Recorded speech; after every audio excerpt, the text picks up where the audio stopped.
ప్రభు అయిన యేసుక్రీస్తు నామంలో నూతన కృపా కార్యక్రమంలో మీకు అందరికీ నా వందనాలు చెల్లించుకుంటున్నాను. ఈ దినం మనం నూతన కృపా కార్యక్రమంలో ధ్యానించుకోబోతున్న వాక్యం ఏమనగా కీర్తనలు 27వ అధ్యాయము కీర్తనల 37వ అధ్యాయము 23వ వాక్యము దావీదు రాసిన కీర్తన ఉన్నది. ఒకని నడత యెహోవా చేతనే స్థిరపరచబడును, వాని ప్రవర్తన చూసి ఆయన ఆనందించును. ఆమేన్. హల్లెలూయా. మనం ఈ వాక్యం చూసుకున్నట్లయితే దావీదు రాసిన ఒక కీర్తన భాగము ఉన్నది. దావీదు రాసిన ఈ కీర్తన భాగంలో ఈ మాటలను మనం దావీదు చెప్తూ ఉన్నాడు దేవుని గురించి. దేవుడు ఎలాంటి దేవుడై ఉన్నాడు, దేవుడు అద్భుతాలు ఆశ్చర్య కార్యాలు చేసే దేవుడు మాత్రమే కాదు కానీ ఆయన ఒకని నడత యెహోవా చేతనే స్థిరపరచబడును అని దావీదు తన అనుభవం కొలది దావీదు చెప్తున్న ఒక మాట ఉన్నది. ఈ మాట వాని ప్రవర్తన చూసి ఆయన ఆనందించును. హల్లెలూయా. వాని ప్రవర్తన చూసి ఆయన ఆనందించును అంటే ఏమిటి? దేవుని ద్వారానే అది మనుషుని యొక్క నడత స్థిరపరచబడి ఎప్పుడైతే ఉంటుందో అప్పుడు ఆ మనుషుని యొక్క ప్రవర్తన చూసి దేవుడు ఆనందించే దేవుడై ఉన్నాడంట మన దేవుడు. అలా మన దేవుడు ఆనందించాలంటే మనం ఎలాంటి వారిగా ఉండాలి? మనం ఒక ఉదాహరణ చూసుకున్నట్లయితే ఆది కాండంలో యోసేపు గురించి, యవన ప్రాయంలో ఉన్న యోసేపు గురించి మనం చూసుకున్నట్లయితే యోసేపు పాపం నుండి దూరంగా పారిపోయిన ఒక వ్యక్తిగా ఉన్నాడు.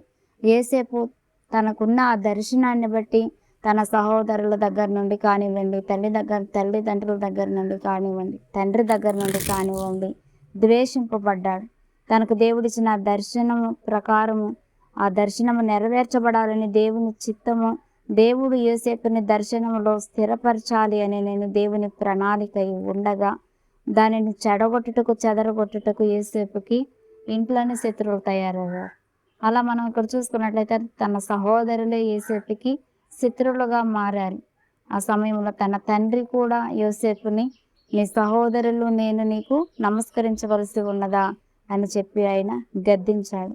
కానీ ఆ దర్శనం మటుకు తండ్రి అయిన యాకోబు మర్చిపోలేదు. అలా ఉన్న సమయంలో దేవుడు యోసేపుకు తోడై ఉండి ఆ దర్శనం నెరవేర్చుటకు తన సహోదరుల చేతిలో నుండి ఆయన యోసేపుని విడిపించి ఆయన మరలా బానిసత్వంలో చెరసాలలో వేయబడిన సమయంలో కూడా మరలా దేవుడు యోసేపుకు తోడై ఉండి యోసేపుని దేవుడు ఆ బంధకాలలో నుండి ఆ చెరసాల నుండి విడిపించి కాపాడాడు. అలా చూసుకున్నట్లయితే యోసేపు యొక్క ప్రవర్తన పట్ల దేవుడు ఆనందించే ఒక దేవుడై ఉన్నాడు. ఎందుకు అలా ఉన్నాడు? ఆయన తన ప్రవర్తన అంతటి ఎందుకు కూడా దేవునికి అప్పగించే ఒక వ్యక్తిగా యోసేపు ప్రతి విషయంలో కూడా దేవుని మీద ఆధారపడి దేవుడు నా పట్ల ఆయన ప్రణాళిక, ఆయన ఆలోచన గొప్పగా ఉన్నది గనక నా ఇష్టానుసారమైన మార్గంలో నేను నడిచే విధంగా కాక నా నడక అంతయు కూడా, నా పడక అంతయు కూడా నన్ను ఎరిగి ఉన్న ఒక దేవుడై ఉండి ఆయన నాకు తోడై ఉన్నాడు కనుక ఆయన చిత్తానికి నేను అప్పగించుకునే ఒక వ్యక్తిగా నేను ఉండాలి. నా దేవునికి ఇష్టం లేనిది నేను ఏది కూడా చేసే విధంగా నేను ఉండకూడదు అని చెప్పి యోసేపు ఆయన పాపం నుండి దూరంగా స్త్రీ చేతులలో నుండి కూడా ఆయన పారిపోయాడు. అలాంటి సమయంలో యోసేపు ఎలా ఉన్నాడు? లోకానుసారముగా గొప్పగా ఆశీర్వదింపబడి ఆ రాజ్యాన్ని అంతటినీ కూడా రాజు యోసేపుగా అప్పగించి ఆయన సుఖముగా తింటూ తాగుతూ నిద్రపోతూ విశ్రాంతి తీసుకుంటూ ఉన్నాడు. కానీ యోసేపు ఎప్పుడైతే ఆ పాపములో నుండి ఆ బంధకాల నుండి విడిపింపబడాలి, నా దేవునికి ఇష్టమైన మార్గంలో నేను నడవాలి తప్ప మనుషులకు ఇష్టమైన మార్గంలో నేను నడవకూడదని చెప్పి యోసేపు ఆ స్త్రీ నుండి దూరంగా, పాపం నుండి దూరంగా పారిపోయాడు. యోసేపు ఒక నడకను బట్టి దేవుడు తప్పకుండా ఆనందించున్న ఒక దేవుడుగా ఉండి యోసేపు పట్ల ఆయన వాగ్దానం దేవుడు నెరవేర్చాడు. అలాగే మనం రెండవది చూసుకున్నట్లయితే దానియేలు గ్రంథంలో మనం చూసినట్లయితే చూడండి, అదే యవ్వన ప్రాయంలో ఉన్న షద్రక్, మేషక్, అబేద్నెగో వీళ్ళ ముగ్గురిని మనం చూసినట్లయితే విగ్రహానికి నమస్కరించమన్నప్పుడు, రాజా మేము విగ్రహానికి నమస్కరించము, ఈ దేవుడు మమ్మల్ని బ్రతికించను, మేము చనిపోయినా కూడా మేము మరణించినా కూడా ఈ దేవుడే మా దేవుడు, మేము అగ్నిలో పడి కాలిపోయినా మాకు ఆ దేవుడు రక్షించకపోయినా కూడా మాకు ఇబ్బంది లేదు, కానీ ఆయనకు తప్ప మేము వేరొక దేవునికి మేము నమస్కరించమని చెప్పి వారు ఎంతో రోషము కలిగి ఆయనే మా దేవుడని యవన ప్రాయములో వారి నడక యందు, వారి పరిస్థితుల యందు, వారి స్థితిగతుల యందు దేంట్లో కూడా దేవుని విడిచిపెట్టే వారిగా కాక వారి అగ్నిలో వేసినా కూడా వారు ఆ దేవుని వైపు చూడటం తప్ప మనుషుల వైపు కానీ ఆ అగ్ని వైపు కానీ వారు చూసేవారిగా ఉండలేదు. కనుక వారి నడక దేవునికి చాలా ఇష్టమైనది. దేవుడు వారి నడకను బట్టి దేవుడు ఆనందించాడు. కాబట్టి వారితో కూడా మధ్యలో ఆయన శద్రక్ మేషక్ అబేద్నెగో అగ్నిలో ఉన్న సమయంలో వారి మధ్యలో ఆయన ఉండి వారికి తల వెంట్రుకలు కూడా అగ్నిలో కాలటము కానీ ఆ వాసన రావటం కానీ జరగలేదంట. కాబట్టి ఏంటంటే వాళ్ళ నడక యందు దేవుడు ఆనందించాడు కాబట్టి వాళ్ళని అగ్నిలో నుండి దేవుడు విడిపించాడు. అలాగే మనం మూడో వ్యక్తిగా చూసుకున్నట్లయితే దానియేలును మనం చూసినట్లయితే దానియేలు దేవుని కొరకు ఆయన దేవుని వైపు చూస్తూ ఆయన ఉపవాసాలతో దేవుని చిత్తాన్ని, దేవుని యొక్క ప్రణాళిక ఏమై ఉన్నదో, దేవుని యొక్క ఆలోచన, దేవుని తీర్మానమై ఏమై ఉన్నదో ఆయన ఎరుగుటకు ఆయన దర్శనం చూసే ఒక వ్యక్తిగా దానియేలు ఉన్నాడు. అలాంటి దానియేలు సింహాల బోనులో వేసినప్పుడు దానియేలు దేనికి కూడా భయపడలేదు. సింహాల గుహలో వేసినా కూడా ఆయన నన్ను రక్షించే దేవుడు నాకు తోడై ఉన్నాడని చెప్పి ఆయన ధైర్యంగా ఆ స్థలంలో ఉన్నప్పుడు, ఆ స్థలంలో మనం చూసినట్లయితే సింహాలన్నీ కూడా దానియేలుకి నమస్కరించాయంట. ఆ సింహాలన్నీ కూడా వాటి కాళ్ళని మోకాళ్ళ వలె ఉపయోగించి ఆయనకి సాష్టాంగ నమస్కారం చేశాయని ఉన్నది. అప్పుడు కూడా దేవునికి దానియేలు యొక్క నడక చాలా నచ్చినది గనక దానియేలుని సింహాల గుహలో నుండి దేవుడు విడిపించాడు. కాబట్టి ఈరోజు మనకు దావీదు చెప్పిన రీతిగా దావీదు ఆ మాట ఎలా చెప్పగలుగుతున్నాడు? నా నడక ఎరిగిన దేవుడు, నా పడక ఎరిగిన దేవుడు, నన్ను నడిపించిన దేవుడు, నన్ను అభిషేకించిన దేవుడు, నాకు తోడై ఉన్న దేవుడు శత్రువు చేతికి నన్ను అప్పగించడు. ఎందుకంటే ఆయన నీతిమంతుడు గనక ఆయన నీతి మార్గములో నేను నడిచే విధంగా నేను ఉన్నట్లయితే తప్పక నా నడకని నన్ను చూసి నా దేవుడు సంతోషించే ఒక దేవుడై ఉన్నాడు గనక శత్రువు చేతికి నన్ను నా దేవుడు అప్పగించడు అనే ఒక ధైర్యం కలిగి ఆయన చెప్తున్న ఈ మాట ఉన్నది. ఒకని నడత యెహోవా చేతనే స్థిరపరచబడును. ఆ నడత ఎలా స్థిరపరచబడునంట? మన నడతని, మన ప్రవర్తన అంతటిని కూడా దేవునికి అప్పగించి, మన ప్రవర్తన అంతటిని కూడా దేవునికి అప్పగించే వారినిగా మనము ఉన్నప్పుడు అప్పుడు ఆయన మన నడకను చూసి మన ప్రవర్తనని అంతటిని ఆయన స్థిరపరిచే దేవుడుగా ఉండి ఆయన యందు మనం నడిచే వారిగా ఎప్పుడైతే మనం ఉంటామో, మన ఇష్టానుసారమైన నడకను మనం విడిచిపెట్టి, మన ఇష్టానుసారమైన మన సొంత మార్గాలను మనం విడిచిపెట్టి, మన ఇష్టానుసారమైన సొంత ఆలోచనలు మనము విడిచిపెట్టి ఎప్పుడైతే ఆయన పట్ల మనము చూసే వారినిగా, ఆయన మీద మనం ఆధారపడే వారినిగా, ఆయన్ని మనము ఆశ్రయముగా మనము ఎప్పుడైతే ఆధారం చేసుకునే వారినిగా ఉందుమో అప్పుడు ఆయన మన చేయి పట్టి మనల్ని నడిపించి మన నడక యందు ఆయన ఆనందించే ఒక్క దేవుడై ఉన్నాడు. కాబట్టి మనం ఈ సమయంలో తెలుసుకోవాల్సినది ఏమిటంటే యవ్వన ప్రాయంలో దేవుని కాడి మోయట ఎంతో మేలంట. అది ఎంతో సులువుగా ఉంటుంది. ఆయన కాడి ఎంతో బరువై ఉంటుందని మనం అనుకున్నాం.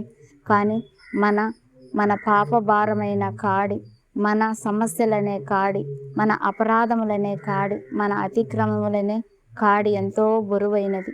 అలాంటి ఆ కాడిని, మన సిలువను ఆయన వద్ద మనము దించే వారినిగా, ఆయన సిలువను మనము మోసుకునే వారినిగా, ఆయన కాడిని మనము మోసే వారినిగా ఉన్నట్లయితే ఆయన మన నడత యందు ఆనందించే దేవుడుగా ఉండి ఆయన మనలను ఆయన స్థిరపరిచే ఒక దేవుడుగా ఆయన మనకి ఎప్పుడు కూడా తోడై ఉండే దేవుడై ఉన్నాడు. కాబట్టి మనం తెలుసుకోవలసినది ఏమిటంటే మనం నిర్దోషుల చర్యలన్నీ యెహోవా గుర్తించుచున్నాడు, వారి స్వాస్థ్యము సదాకాలము నిలుచును. అదే కీర్తన భాగంలో ఉన్నది, నిర్దోషుల చర్యలన్నీ. అలాగే మనం రెండవ వాక్యం చూసుకున్నట్లయితే చూడండి, నిర్దోషుల చర్యలు యెహోవా గుర్తించుచున్నాడు, వారి స్వాస్థ్యము సదాకాలము నిలుచును. అదే కీర్తన భాగము 37వ అధ్యాయంలో ఉంది. నిర్దోషుల చర్యలన్నీ యెహోవా గుర్తించుచున్నాడంట. ఆయన గుర్తించుచున్నాడంటే ఏంటి? ఎప్పుడైతే ఆయన మార్గానికి మనం అప్పగించుకునే వారిమిగా ఉండుమో, ఎప్పుడైతే ఆయనకి ఇష్టానుసారమైన నడకను మనము నడవాలని మనము నిర్ణయించుకునే వారిమిగా, తీర్మానించుకునే వారిమిగా మనము ఉండి, మనము వెనుక వాటిని విడిచిపెట్టి ముందు వాటి కొరకు ఎప్పుడైతే మనం వేగిరపడే వారిమిగా ఉందమో, అప్పుడు ఆయన నిర్దోషుల చర్యలన్నీ, నిర్దోషులు అనగా ఏమిటి? మనం లోకాన్ని విడిచిపెట్టి ఆయనకు దగ్గరగా ఉండి ఆయన నీతి మార్గంలో మనం నడుచుటకు ఎప్పుడైతే మనము ఆయన కొరకు అప్పగించుకొని ముందుకు వెళ్ళే వారిగా ఉంటామో, అప్పటి నుండి కూడా ఆయన మన చర్యలన్నీ బాగుగా ఎరిగి ఉన్న ఒక దేవుడుగా ఉండి, మన స్వాస్థ్యం ఆయన వద్ద ఉన్నది గనక మన మార్గాల యందు, మన నడక యందు ఆయన ఆనందించి ఆ స్వాస్థ్యాన్ని మనకి దయచేసే ఒక దేవుడై ఉన్నాడు. కాబట్టి ఏమిటంటే ఈ దినాన్ని మనం తెలుసుకోవలసినది, మన నడత అంతయు కూడా యెహోవా చేత మాత్రమే స్థిరపరచబడును. మన నడకను బట్టి ఆయన, మనల్ని బట్టి, మన ప్రవర్తన చూస్తే ఆయన ఆనందించే ఒక దేవుడై ఉన్నాడు. కాబట్టి మన నడకను బట్టి, మన పడకను బట్టి, మన ప్రవర్తన బట్టి సమస్తమందు కూడా మనము ఆయన నీతిని ఆయన రాజ్యమును వెతికే వారిమిగా, ఆయనకి ఇష్టమైన మార్గంలో మనం అందరం కూడా నడిచే వారిమిగా, మన ప్రవర్తన అంతటి ఎందు జాగ్రత్త కలిగి ఆయన వైపు చూసే వారిమిగా మనం అందరము ఉందుము గాక. దేవుడి మాటని దీవించిన గాక. ప్రార్థన చేస్తుంది. పరిశుద్ధాత్మ గల మా దేవా, నీకు వందనములు, స్తుతులు, స్తోత్రములు నాయన.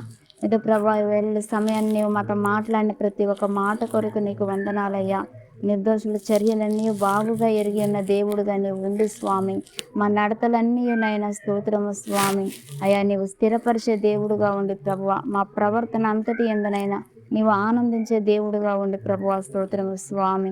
వెనుక వాటిని విడిచిపెట్టి ముందు వాటి కొరకు మేము వేగిరపడే వారిమిగా ప్రభువా సమస్తమునైనా స్తోత్రము స్వామి. మా ప్రవర్తన అంతటి యందు నీకు అప్పగించుకునే వారిమిగానైనా అయా జాగ్రత్త కలిగినైనా నీ నీతిని, నీ రాజ్యాన్ని వెతికినైనా నిన్ను మహిమపరిచే వారిమిగా ప్రభువా నీవు మాకు సహాయం చేయమని ప్రార్థిస్తున్నాము స్వామి. అయా మొదట నీ నీతిని, నీ రాజ్యాన్ని వెతికినట్లయితేనైనా సమస్తము మేము నైనా మాకు సమకూర్చే దేవుడివి నీవేనని గ్రహించగలమని ప్రభువా మా ప్రవర్తన అంతటి ఎందునైనా మమ్మల్ని మేము సరి చేసుకొని అయ్యా నీ కొరకు చూడగలిగిన భాగ్యాన్ని మాకు దయచేయమని ప్రార్థిస్తున్నామయ్యా. ఎంతమంది బిడ్డలైతేనైనా ఈ వాక్యం వింటున్నారో ప్రతి బిడ్డలను జ్ఞాపకం చేసుకో ప్రభువా. అయా ప్రతి బిడ్డలనైనా స్తోత్రం చర్యలన్నీ నైనా ఎరిగి ఉన్న దేవుడు అని ప్రభువా, వారి స్వాస్థ్యం నీ వద్ద ఉన్నదని నాయన, వారి ప్రవర్తన అంతయు నువ్వు చూచుచున్న దేవుడు అని ప్రభువా.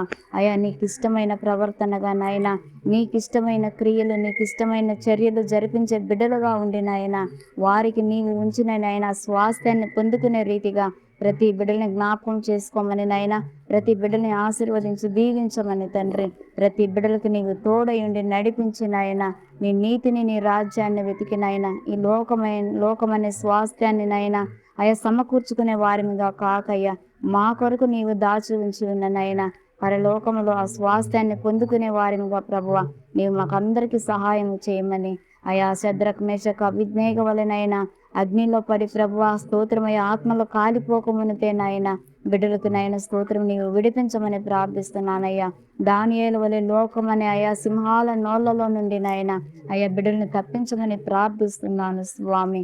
పరిశుద్ధాత్ముడ దావీదు వలె నాయన సౌలు లాంటి ఆత్మల చేతిలో నుండి ప్రభువ అయా రక్షించమని ప్రార్థిస్తున్నాయన. ఈ వేళలో సమస్తమునైనా నీ చేతులకు అప్పగించుకుంటూ సమస్త ఘనక మహిమ ప్రభావం నీకే చెల్లించుకుంటూ యేసుక్రీస్తు నామములో ప్రార్థించి అడిగి వేడుకుంటున్నాము తండ్రి. ఆమేన్. ఆమేన్.